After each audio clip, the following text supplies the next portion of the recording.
Los sentidos son el mecanismo fisiológico de la percepción y permiten reconocer lo que está a nuestro alrededor. Actualmente se conocen 6 sentidos: vista, tacto, gusto, olfato, equilibrio y oído.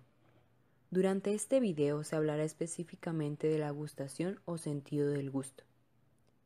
El gusto es uno de los sentidos corporales con el que se percibe y distingue el sabor de las cosas. Se produce mediante estímulos de receptores específicos que están distribuidos en la cavidad oral. Para que se produzca dicho estímulo, es preciso que las sustancias químicas entren en contacto físico con el receptor. Estas sustancias se encuentran disueltas en los alimentos y bebidas. La interpretación de los distintos matices de los sabores se ven influenciados de manera directa por la percepción olfativa. El órgano en el cual reside fundamentalmente el sentido del gusto es la lengua, la cual se encuentra alojada en la cavidad bucal. Se trata de un cuerpo carnoso, fibroso y móvil, formado por una red de músculos que están recubiertos por una mucosa. En su superficie alberga una serie de formaciones especiales llamadas papilas gustativas, que son un conjunto de receptores sensoriales o específicamente llamados receptores gustativos, que son los principales promotores del sentido del gusto. Incluso son llamadas células neuroepiteliales, ya que cuentan con la capacidad de ser despolarizadas, producir potenciales de acción y liberar neurotransmisores que estimulan neuronas sensoriales relacionadas con las papilas gustativas. La unidad funcional del sentido del gusto es el botón gustativo, donde en el adulto se encuentran en un número aproximado de 5.000 incrustados, mientras que en los niños son más numerosos y con una distribución más amplia. Cada botón está constituido por células de soporte y células gustativas, donde dentro de ellas encontramos una red terminal ramificada de fibras nerviosas gustativas, que reciben el estímulo de las células receptoras del gusto. Debajo de la membrana celular se forman muchas vesículas cerca de las fibras, las cuales se cree que contienen una sustancia neurotransmisora que se libera a través de la membrana celular para excitar las terminaciones de las fibras nerviosas como respuesta a la estimulación gustativa. En los botones gustativos o poros hay células alargadas, tipo 1, 2 y 3. Las células tipo 1 son las de mayor número. Su función es parecida a la glía del sistema nervioso central, degradando o absorbiendo neurotransmisores. Son las receptoras de lo salado.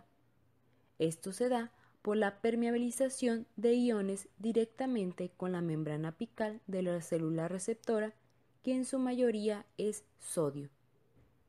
Las células alargadas tipo 2 o célula receptora reconocen sabores dulce, amargo o umami, el sabor del glutamato monosódico y aspartato. Cada célula receptora solo tiene receptores para uno de estos sabores, por lo que funcionalmente hay 3 tipos de células receptoras. Los receptores de estas células están ligados a la proteína G y son específicos para cada sabor. Las fibras nerviosas no hacen sinapsis con la membrana celular. La manera en que excitan a las células presinápticas es con la liberación de ATP, que actúa como neurotransmisor. Una vez que las células presinápticas se han excitado, liberan norepinefrina y serotonina en las terminales sinápticas de las fibras nerviosas. Las células alargadas tipo 3 o célula presináptica son células en donde las terminales nerviosas establecen sinapsis, responden a sabores ácidos. La naturaleza del receptor se desconoce. Células basales o células madre. Se sitúan en la base del botón gustativo. Estas células se regeneran continuamente por células alargadas, pues están sometidas a un desgaste continuo por los alimentos. El tiempo de vida de las células alargadas es de 10 a 14 días. Los botones gustativos se encuentran agrupados formando distintas papilas gustativas, las cuales constan de 50 a 100 células epiteliales especializadas con microvellosidades largas que se extienden a través de un poro hacia el ambiente externo, donde están bañadas en saliva y situadas principalmente dentro de papilas epiteliales. Las papilas filiformes, también denominadas cónicas, son las más delgadas y su principal función es mecánica. Son las más numerosas y se ubican sobre todo en el dorso de la lengua. La identidad de las sustancias químicas específicas que estimulan los distintos receptores gustativos no está completamente establecida. Al menos 13 posibles receptores distintos se conocen en las células gustativas. Receptores de sodio, de potasio, de cloruro, de adenosina, de iosina, de sabor dulce, de sabor amargo, de glutamato y de hidrogeniones. Estos receptores se han agrupado de un modo práctico en 5 categorías generales, denominadas sensaciones primarias del gusto: agrio, dulce, salado, amargo y umami. La estimulación de los botones gustativos se produce por despolarización de las membranas de sus células. La aplicación de una sustancia estimulante provoca una pérdida del potencial de membrana, es decir, la célula gustativa se despolariza. La disminución del potencial de membrana es aproximadamente proporcional al logaritmo de la concentración de la sustancia estimulante. Esta variación del potencial de la célula gustativa es lo que se conoce como potencial receptor para el gusto. El mecanismo que desencadena el potencial receptor está mediado por la unión de las sustancias estimulantes con receptores proteicos de membrana, que a su vez abren canales iónicos que permiten la despolarización de la célula. Salado. Los canales sensibles al sodio permiten el paso de este, lo que provoca una despolarización de membrana, lo que ocasiona la apertura de canales de calcio. Al entrar el calcio, las moléculas liberan sus neurotransmisores, provocando la estimulación de la neurona sensorial. Ácido.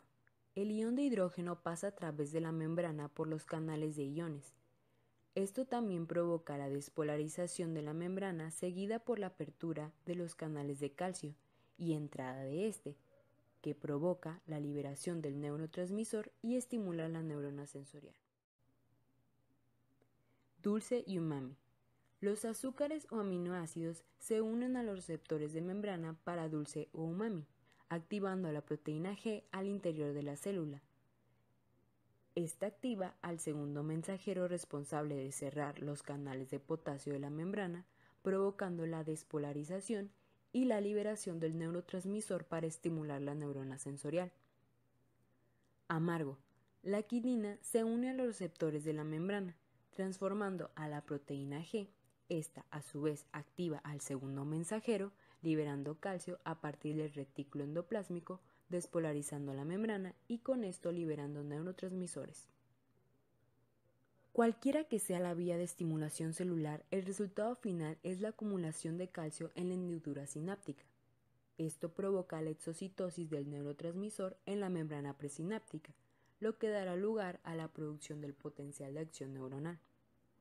El calcio procede de los depósitos intracelulares del retículo endoplásmico o de la reentrada que se produce por los canales de calcio de la membrana basal. Estos canales son voltaje dependientes y se abren por la despolarización de la membrana, dependiente de la modulación de los canales de potasio que en ella se encuentran. Después de la despolarización de la membrana de los botones gustativos, la liberación del neurotransmisor y la estimulación de las fibras nerviosas de estas, mencionaremos las vías neuronales para la transmisión de las señales desde la lengua y la región faríngea hacia el sistema nervioso central. Empecemos entonces a hablar de la lengua. Los impulsos de sus 2 tercios anteriores se dirigen primero hacia el nervio lingual, luego pasa por la cuerda del tímpano hacia el séptimo par craneal, que es el nervio facial, para finalmente llegar al tracto solitario que se encuentra en el tronco del encéfalo. Las sensaciones gustativas de las papilas caliciformes situadas en el dorso de la lengua, la región posterior de la boca y la garganta se transmiten por el nervio glosofaríngeo también hasta el tracto solitario, pero a un nivel inferior. No nos olvidemos del nervio vago, que también transmite señales hacia el tracto solitario desde la base de la lengua y de porciones faríngeas. Todas estas fibras gustativas hacen sinapsis en los de este tracto. Estos núcleos envían neuronas de segundo orden hacia el núcleo ventral posteromedial del tálamo. Desde el tálamo, neuronas de tercer orden transportan información de gusto hacia la corteza gustativa primaria en la ínsula y hacia la corteza somatosensorial de la circunvolución postcentral dedicada a la lengua. La información también se envía hacia la corteza prefrontal, orbitofrontal, que es importante para las asociaciones de gusto y la percepción del sabor. Otra cosa muy importante también es que desde el tracto solitario muchas de las señales gustativas se transmiten directamente por el tronco del encéfalo hacia los núcleos salivales superiores e inferiores. Esto provoca que se envíen señales desde esta zona a las glándulas sublinguales, submandibulares y parótidas para controlar la secreción de saliva durante la ingestión y digestión de la comida. Para finalizar, se presentan algunos datos extras. La serotonina tiene una función importante en este sentido, la cual es modular la activación de las células receptoras tipo 2 mediante un feedback negativo. De esta forma puede discriminarse qué tipo de sabor ha sido estimulado. Un ejemplo sería suprimir la célula con receptor dulce cuando se estimula una con sabor umami. Algo que también resulta interesante son las preferencias gustativas, que simplemente es que un animal o un individuo prefiera ciertos tipos de comida sobre otros. Estas pueden cambiar en función a necesidades específicas. Aquí también entra la razón por la que los humanos rechazamos los alimentos que produzcan una sensación desagradable a manera de proteger nuestro organismo. El córtex gustativo se encuentra en el área 43 de Brodmann, justo al iniciar el surco central del cerebro, cisura de Rolando, en el lóbulo parietal.